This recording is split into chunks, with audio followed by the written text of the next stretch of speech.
नवीन flat देतो असे खोटे सांगून महिलेची 7 लाखांची फसवणूक केल्याचे उघड झाले।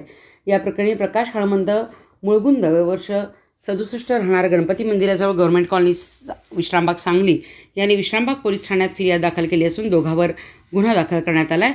अभय दत्तात्रय पाठक वयवर्ष 67 आणि विनया अभय पाठक वयवर्ष 60 दोघे राहणार प्लॉट नंबर 3 सहयोग हाऊसिंग सोसायटी स्वराज्य बंगला शेजारी विश्रामबाग सांगली अशी गुन्हा दाखल झालेल्यांची नावे आहेत।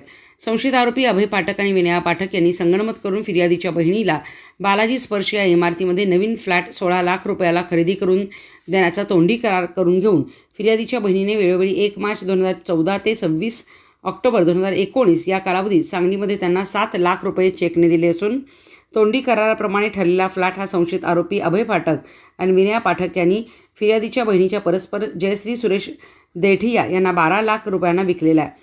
अशा प्रकारे संशयित आरोपी अभय पाठक आणि विनया पाठक यांनी संगनमत करून फिर्यादीच्या बहिणीचे 7 लाख रुपये घेऊन नवीन फ्लॅट देतो असे खोटे सांगून फिर्यादीच्या बहिणीचा विश्वास संपादन करून आर्थिक फसवणूक विश्वासघात केला असे फिर्यादीने विश्रामबाग पोलीस ठाण्यात दिलेल्या तक्रारीत म्हटले। त्यानुसार पोलिसांनी दोघांवर गुन्हा दाखल केला।